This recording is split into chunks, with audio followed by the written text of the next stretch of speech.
Imagina un invento tan cruel que convertía la agonía en espectáculo, en una máquina donde los huesos se quebraban al ritmo de los aplausos, donde la muerte era lenta, calculada, y lo peor de todo, E-N-T-E-N-I-D-E-N-I-N.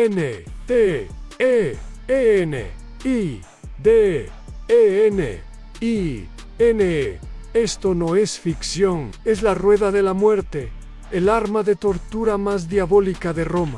Y está más V y V a que nunca, si te atreves a conocer la VER de que los libros de historia no quieren contar. Suscríbete a H o R Ani, porque este no es solo un video, es una máquina del tiempo hacia los rincones más oscuros del alma humana. ¿Estás listo para girar en el abismo? Activa las notificaciones o el algoritmo te condenará al olvido, como a las víctimas de la rueda. Ahora imagina si puedes el aire cargado de sudor, sangre y polvo, el rugido de una multitud sedienta de violencia y bajo el sol inclemente de Roma. Un invento tan diabólico que incluso los dioses apartarían la mirada a la rota. Fortunae, la rueda de la muerte. No era un simple instrumento de tortura.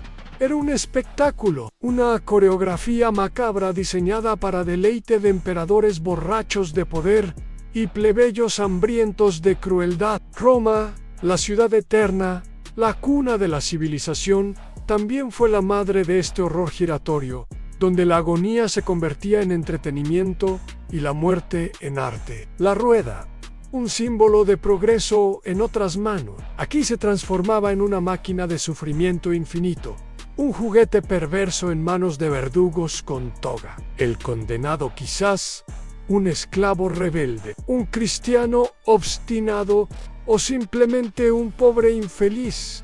En el lugar equivocado, era atado a una gran rueda de madera, sus miembros estirados como un crucificado sin cruz. Luego, con un golpe seco, la rueda comenzaba a girar, lenta, deliberadamente, mientras el verdugo, con la precisión de un carnicero poeta, destrozaba huesos con un mazo. Cada giro era una sinfonía de crujidos, cada golpe un verso en este poema sangriento. La multitud vitoreaba, los niños reían, los patricios olisqueaban sus perfumes para ahuyentar el olor a carne rota, y mientras el cuerpo se convertía en una marioneta de carne destrozada, la rueda seguía girando en Roma.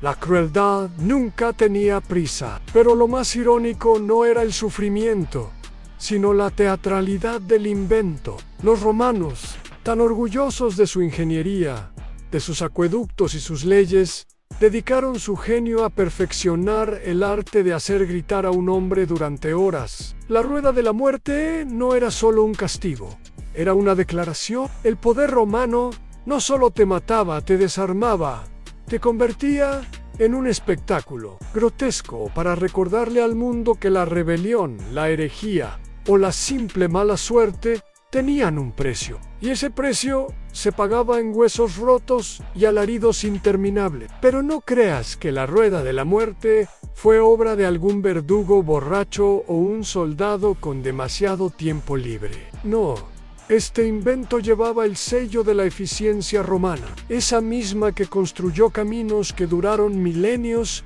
y acueductos que desafiaron la gravedad. Alguien en algún oscuro rincón del Senado o en los sótanos del Coliseo había hecho los cálculos: cómo maximizar el dolor sin apresurar la muerte, cómo convertir el castigo en una lección inesquivable. La respuesta fue tan elegante como sádica: una rueda lo suficientemente grande para permitir que cada fractura fuese visible, lo suficientemente resistente para no romperse bajo los golpes, y lo suficientemente lenta para que el condenado no perdiese el conocimiento demasiado pronto. Los romanos no improvisaban en estas cosas. Habían estudiado el cuerpo humano como cirujanos malvados. Sabían que un golpe en las tibias producía un sonido satisfactorio, que romper los dedos uno a uno mantenía al público en vilo, y que dejar los brazos intactos al principio permitía al reo intentar protegerse, un gesto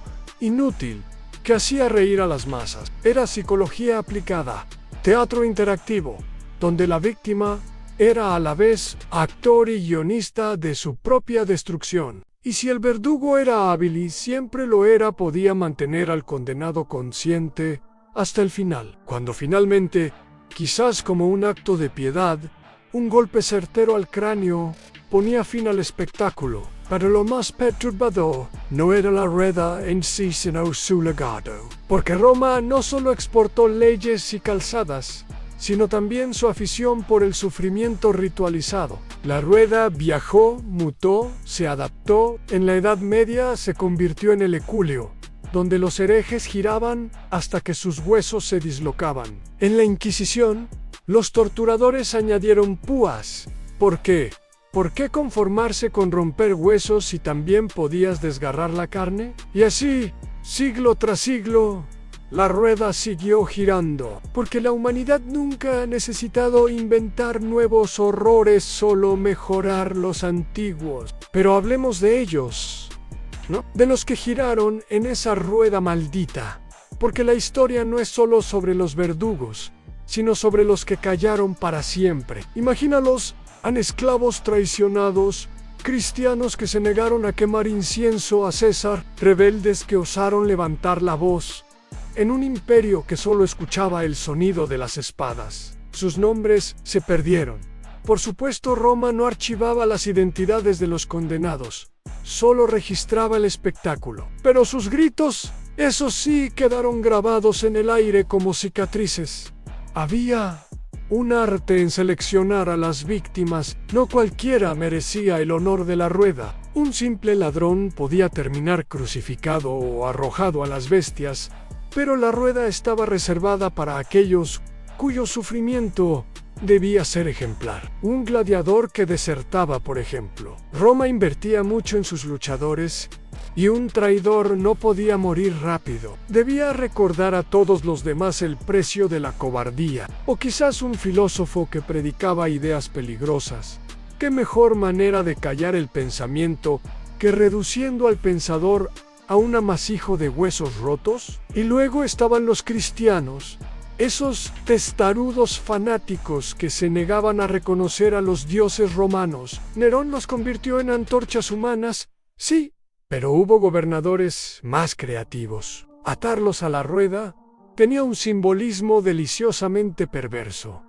Su dios los había salvado una vez del fuego, pero Roma demostraría que ningún dios los salvaría del giro lento e implacable de la justicia imperial. Lo más irónico es que muchos de esos mártires en su agonía cantaban. Sí, cantaban himnos mientras sus cuerpos se quebraban. Quizás era el dolor, quizás la locura, o quizás era su último acto de rebeldía en convertir su tortura en una parodia del poder romano. Pero no nos engañemos, la mayoría no eran héroes, ni mártires, ni rebeldes épicos.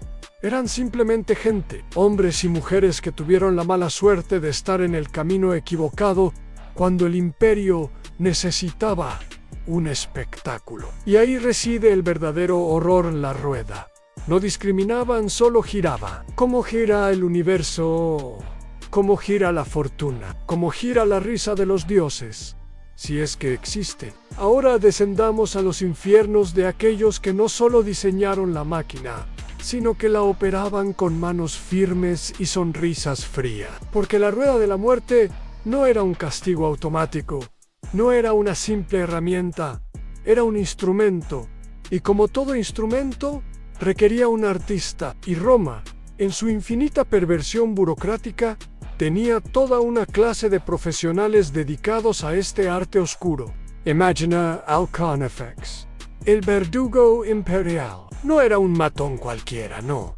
Era un técnico, un estudioso del sufrimiento. Sabía exactamente qué hueso quebrar primero para que el grito fuese más agudo. ¿Qué articulación dislocar para que el cuerpo se contorsionase de manera más grotesca? ¿Qué músculo destrozar para que la víctima no perdiese el conocimiento demasiado pronto? Algunos incluso se especializaban.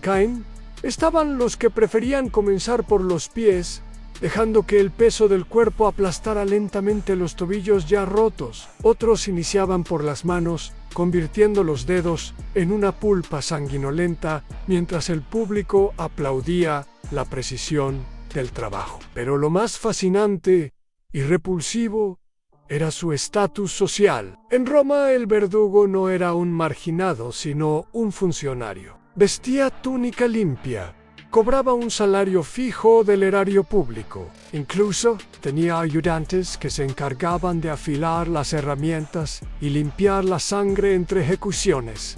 Era un empleo estable, con horarios fijos.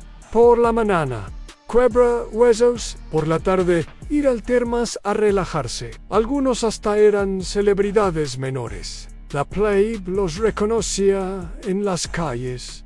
Los niños los señalaban con mezcla de terror y admiración. Después de todo, eran los directores del espectáculo más popular del imperio. Y aquí llegamos a la gran ironía.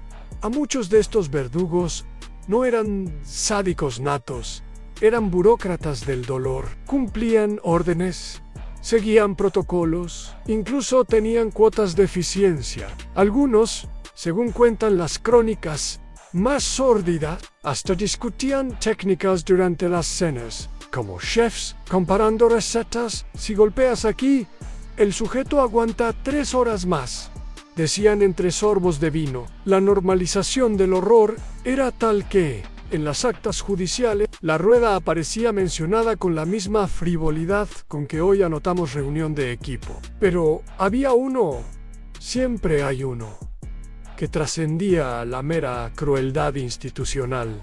El verdugo que disfrutaba, el que añadía toques personales a una pausa dramática aquí, un golpe extra allá, quizás arrancar una uña o dos solo para ver la reacción. Ese verdugo cuyo nombre la historia borró, pero cuya sombra persiste, no torturaba por deber, sino por placer estético. Para él, cada ejecución era una obra maestra, y la rueda, su lienzo. ¿Y sabes qué es lo verdaderamente aterrador? Que esos hombres no eran monstruos excepcionales.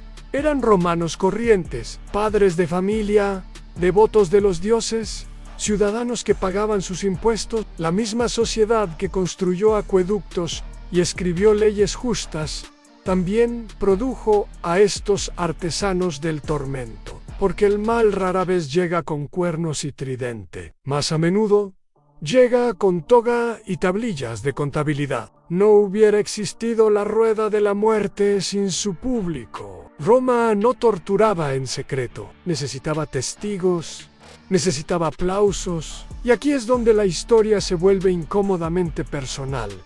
Porque esos espectadores no eran demonios, ni siquiera soldados endurecidos por la guerra. Eran panaderos, comerciantes, madres con niños en brazos, ancianos que llegaban temprano para asegurarse los mejores asientos, gente común que, cuando la rueda empezaba a girar, gritaba de emoción como en un espectáculo deportivo. ¿Qué pasaba por sus mentes? ¿Cómo podían disfrutar viendo a un ser humano ser despedazado lentamente? La respuesta es más compleja a menos y más repugnante de lo que parece. Roma había perfeccionado el arte de deshumanizar al condenado. Antes de subirlo a la rueda, lo paseaban como un animal, lo vestían con harapos ridículos, le pintaban la cara de payaso. Para cuando empezaba la tortura, el público ya no veía a una persona sino a un objeto, un juguete roto que giraba para su diversión.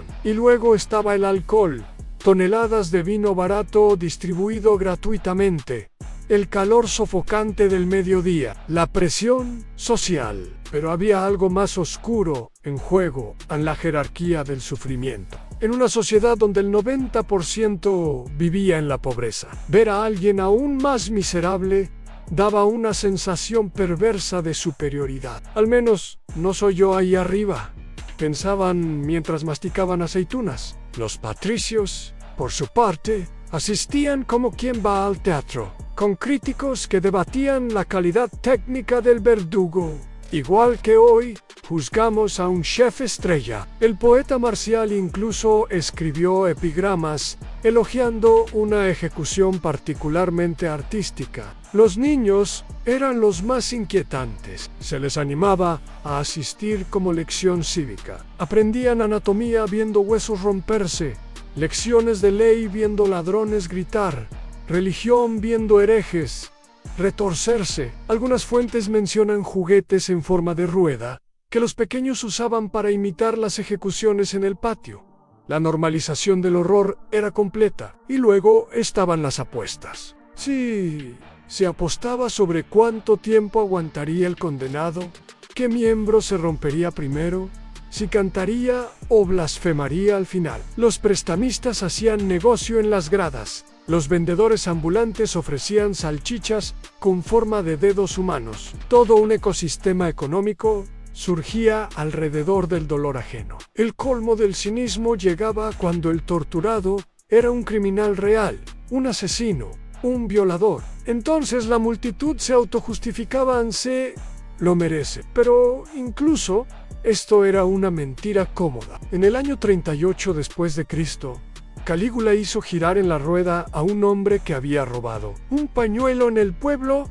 Aplaudió igual, porque al final no importaba el crimen, importaba el espectáculo. Empezamos a entender la verdadera función de la rueda. No era solo un castigo, era un mecanismo de control social, una forma de decir: mira lo que te pasa si desafías a Roma, mientras entretenía hasta el éxtasis. Pan y circo, sí, pero con huesos crujiendo como música de fondo. ¿Existió algo peor que morir en la rueda an sobrevivir a ella? Imagina el escenario. La multitud se dispersa.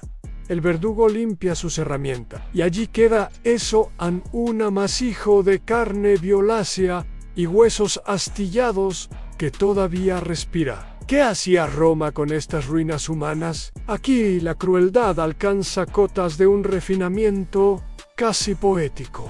Algunos eran abandonados a las puertas del anfiteatro, donde morían lentamente de sed e infección, convertidos en lección ambulante. Otros eran perdonados de manera grotesca, a menos mutilados de por vida para servir de mendigos vivientes, recordatorios ambulantes del precio de desafiar al imperio. Lo sabía que terminaban como atracciones macabras en las tabernas, donde los borrachos pagaban por ver a el hombre araña o el gusano parlante.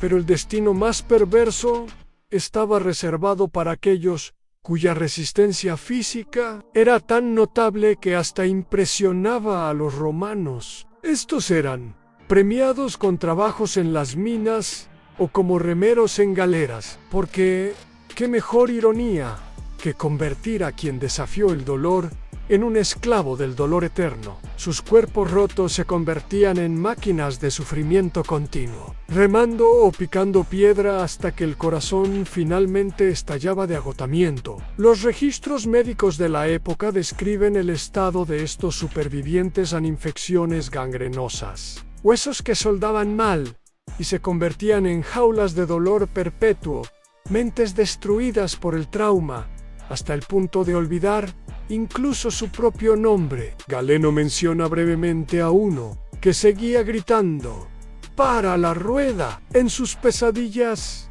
10 años después. Y luego está el caso más horripilante de todos, los que fueron rehusados. Sí, en algunas provincias del imperio, particularmente en las más pobres, donde los condenados escaseaban, había registros de hombres siendo llevados a la rueda varias veces, con nuevas sesiones de tortura aplicadas sobre cicatrices antiguas, como si el cuerpo humano fuese un pergamino, donde el dolor podía reescribirse una y otra vez.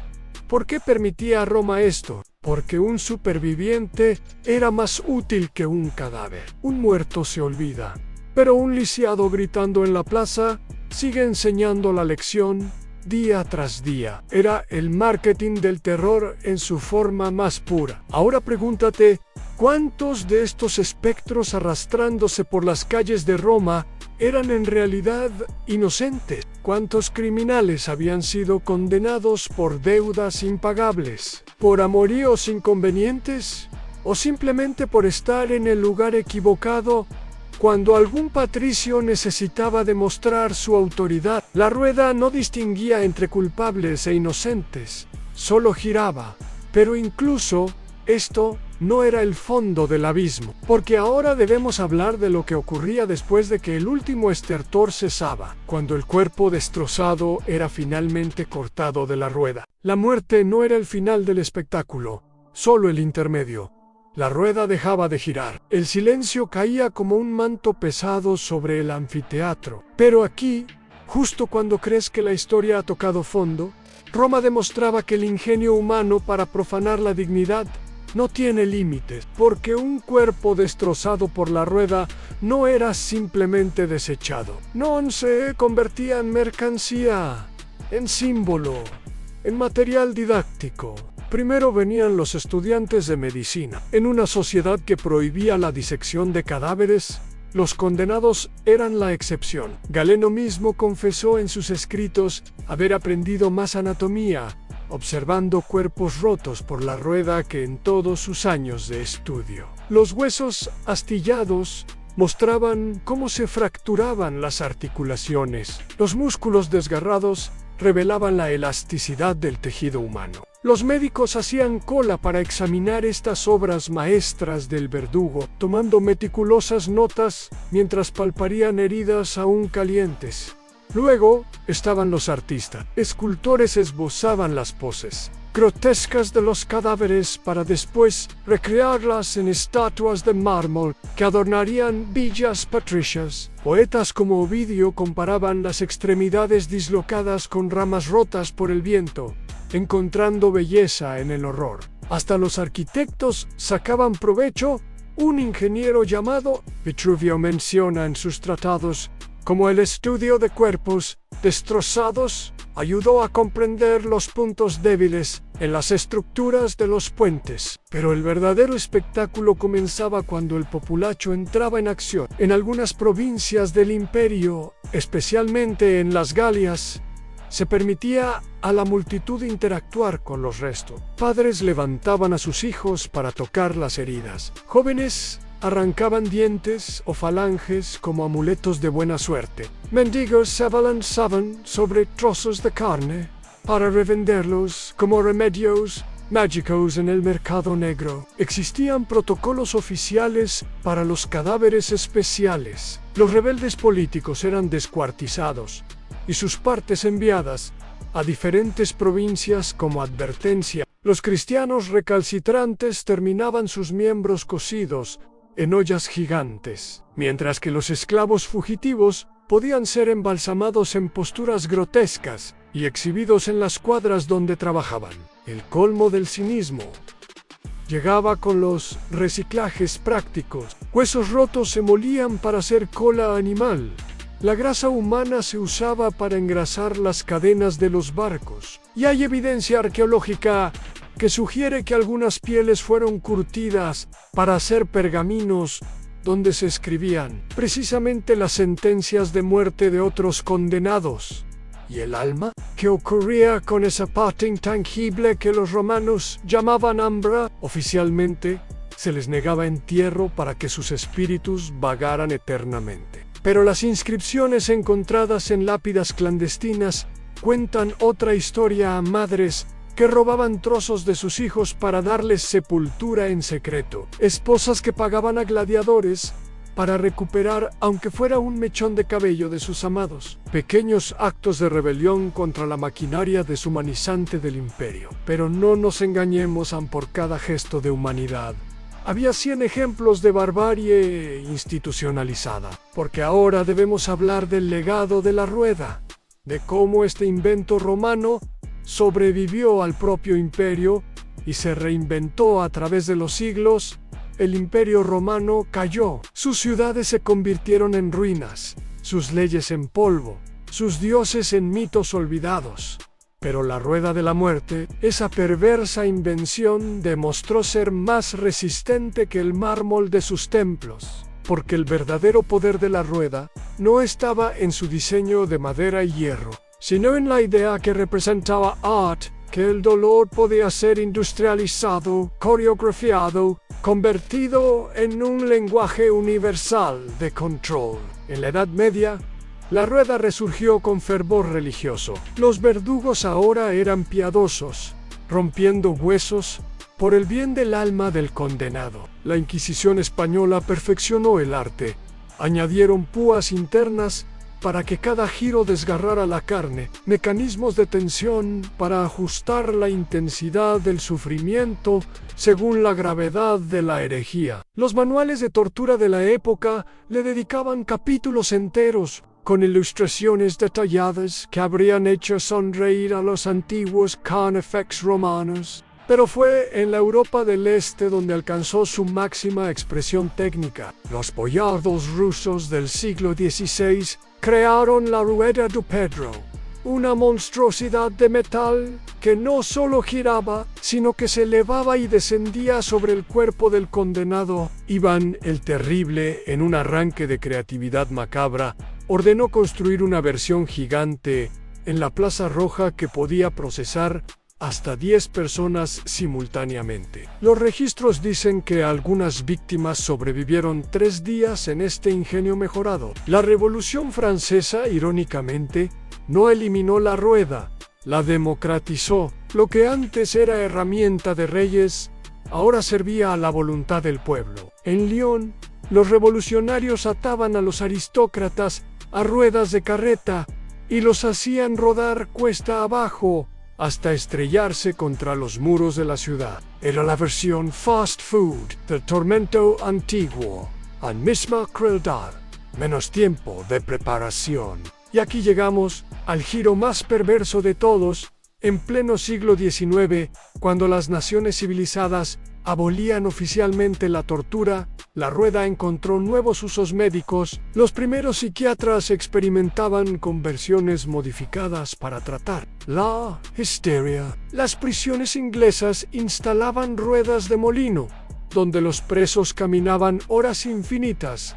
Como castigo, el ancestro directo de nuestras modernas cintas para correr. Hoy, en museos de instrumentos de tortura, los turistas se toman selfies junto a redes reconstruidas, sin darse cuenta que el principio sigue vivo en las celdas de interrogación, donde prisioneros son atados a sillas que giran bajo luces estroboscópicas. En los submarinos, donde drogadictos son amarrados a máquinas que los voltean violentamente para sacudirles la adicción, hasta en ciertas terapias de integración sensorial para niños autistas, donde el giro compulsivo se disfraza de tratamiento. La rueda nunca desapareció, solo se hizo invisible. Se escondió en nuestros sistemas penitenciarios, en nuestras instituciones mentales, en nuestro lenguaje. Roma puede haber muerto, pero su invención más cruel sigue viva, adaptándose a cada era, siempre encontrando nuevos cuerpos que romper y nuevas audiencias que mirar. La revolución industrial no solo trajo máquinas de vapor y telares mecánicos, también perfeccionó el arte de hacer sufrir. Los ingenieros del siglo XIX, obsesionados con la eficiencia, vieron en la rueda de la muerte un desafío técnico. ¿Cómo mecanizar el tormento? ¿Cómo aplicar principios científicos para maximizar el dolor, minimizando el esfuerzo? El doctor Étienne-Henri Clerval, un médico francés olvidado por la historia, diseñó en 1823 la roue mécanique, un engendro de acero impulsado por vapor, donde el condenado era atado a un eje central, mientras brazos mecánicos equipados con mazos de diferentes pesos giraban a velocidades calculadas. Su logro fue determinar matemáticamente el intervalo óptimo entre golpes para evitar la inconsciencia prematura. Presentó cálculos detallados ante la Academia de Ciencias de París, argumentando que su invento era más humano por su precisión. Mientras Europa debatía la abolición de la pena de muerte, Estados Unidos patentaba su versión moderna, la Rotary Punishment Chair de 1897, precursora de la silla eléctrica, usaba ruedas dentadas para mantener al reo en movimiento constante mientras descargas eléctricas lo atravesaban. Thomas Edison filmó una ejecución experimental para demostrar la superioridad de la corriente continua, y luego usó el metraje como entretenimiento privado. Pero el verdadero salto tecnológico llegó con los nazis. En los sótanos del Castilla de Hathiem, los médicos de las SS desarrollaron la Dreschtool, una silla giratoria montada sobre centrifugadora que podía alcanzar 300 RPM mientras monitores registraban cada convulsión. Los informes clasificados hablan de sujetos cuyos cuerpos se desintegraban literalmente bajo fuerzas G calculadas al milímetro. Lo más aterrador, estos datos luego fueron usados por la NASA en sus primeros estudios sobre gravedad extrema. Hoy, en Guantánamo y otros sitios no oficiales, existen informes de sillas de interrogatorio con motores silenciosos que giran intermitentemente por horas, combinados con luces estroboscópicas y sonidos de frecuencias variables. Es la rueda romana llevada al nivel del diseño ergonómico. Ya no hay sangre. Los huesos no se rompen, pero la mente se fragmenta igual. La ironía final, el mismo principio que hace girar las centrifugadoras que purifican medicamentos salvavidas, es descendiente directo de aquellos mecanismos de tortura. Nuestros escáneres médicos, esas suaves camillas que giran silenciosamente, comparten ADN tecnológico con la rueda de la muerte. El progreso humano tiene estas paradojas. A veces, el mismo eje que conecta el tormento con la curación. El siglo XXI no necesita maderos ni cadenas oxidadas. Nuestra rueda es invisible, digital y gira en los servidores de centros de datos climatizados. El principio sigue siendo el mismo: romper sin ensuciarse las manos, convertir en sufrimiento en espectáculo, en datos, en engagement.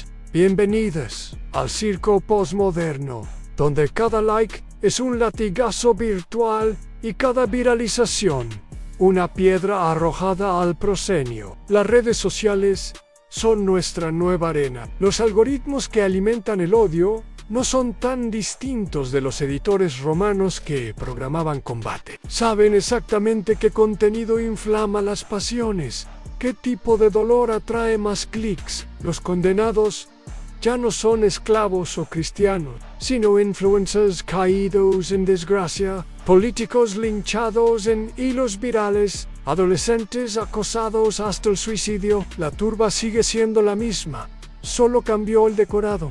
Las plataformas de trading online son redes de fortuna high-tech, donde los pequeños inversores son estirados en el potro del mercado, sus ahorros rotos en tiempo real ante la mirada indiferente de los tiburones financieros.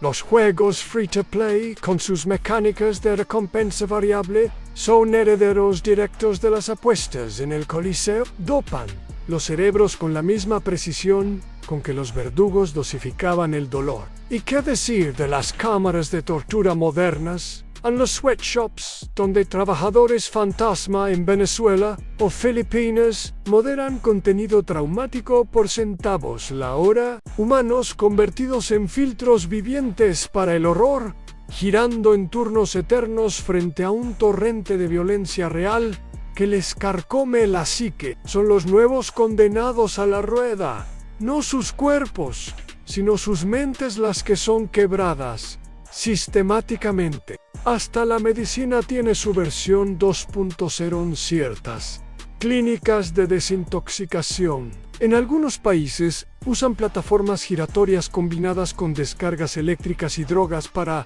curar la homosexualidad o la disidencia política. Es la rueda medieval con aprobación estatal y factura electrónica. Pero el giro más perverso está en cómo hemos interiorizado el mecanismo. Nos hemos convertido tanto en verdugos como en víctimas, girando voluntariamente en las ruedas de hámster del capitalismo tardío, dietas de moda que destrozan el cuerpo, rutinas laborales que fracturan el alma, redes sociales que nos exponen al escarnio público por deporte. Roma al menos era honesta en su crueldad. Nosotros la empaquetamos como autoayuda o lifestyle. La rueda original al menos terminaba. La nuestra gira eternamente, alimentada por servidores que nunca duermen, monetizando cada grito, cada crisis, cada breakdown. Los antiguos romanos al menos dejaban los cadáveres pudrirse al sol. Nuestros datos mortificantes siguen girando en la nube, mucho después de que el corazón deje de latir. Aquí estamos. Al final del viaje, y la verdad más incómoda emerge en la rueda de la muerte, nunca fue un invento romano. Fue un descubrimiento, un reflejo brutal de algo esencial en el alma humana, una tendencia tan arraigada como nuestra capacidad para el amor o la creatividad. Los romanos simplemente fueron los primeros en darle una forma elegante, eficiente, institucional. Miremos a nuestro alrededor con honestidad. ¿Acaso no mantenemos vivas todas las variaciones del mismo principio? Los campos de trabajos forzados, donde disidentes políticos se consumen lentamente. Las fábricas de contenido donde cerebros son centrifugados hasta la extenuación por algoritmos insaciables. Las cárceles privadas donde cuerpos se convierten en mercancía con números de serie. Hemos perfeccionado el arte de esconder la rueda tras eufemismos brillantes, pero el mecanismo esencial sigue intacto. La gran mentira que nos contamos es que esto es progreso, que somos más civilizados porque usamos microchips en lugar de mazos. Pero los datos cuentan otra historia.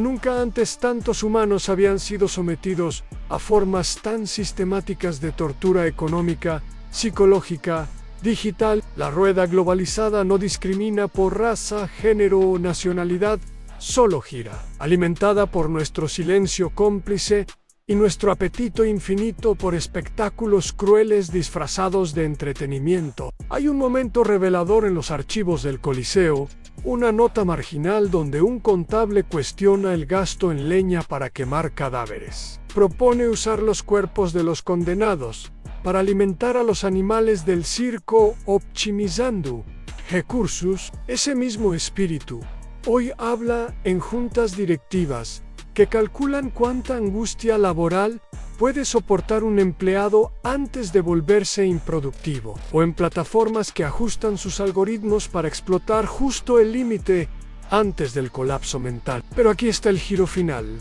La única verdad que importa en la rueda puede detenerse, no con grandiosas revoluciones, sino con actos cotidianos de rebelión, al negarse a compartir el linchamiento digital, cuestionar la eficiencia deshumanizante, recordar que detrás de cada dato hay carne que puede romperse, un alma que puede quebrarse. Los romanos creían que su civilización duraría eternamente. Nosotros cometemos el mismo error. El último acto de esta historia no está escrito. Tal vez sigamos girando hacia el abismo, o quizás, solo quizás, aprendamos por fin la lección que los huesos rotos de la antigüedad intentaban enseñarnos, aunque ningún imperio vale una rueda, que ningún progreso justifica un grito, que ninguna ideología merece un verdugo. La rueda está ante ti ahora, silenciosa, esperando tu decisión. Puedes subirte y seguir girando, o puedes ser el loco, el hereje, el inadaptado que finalmente rompe el eje. Nos vemos en el siguiente video.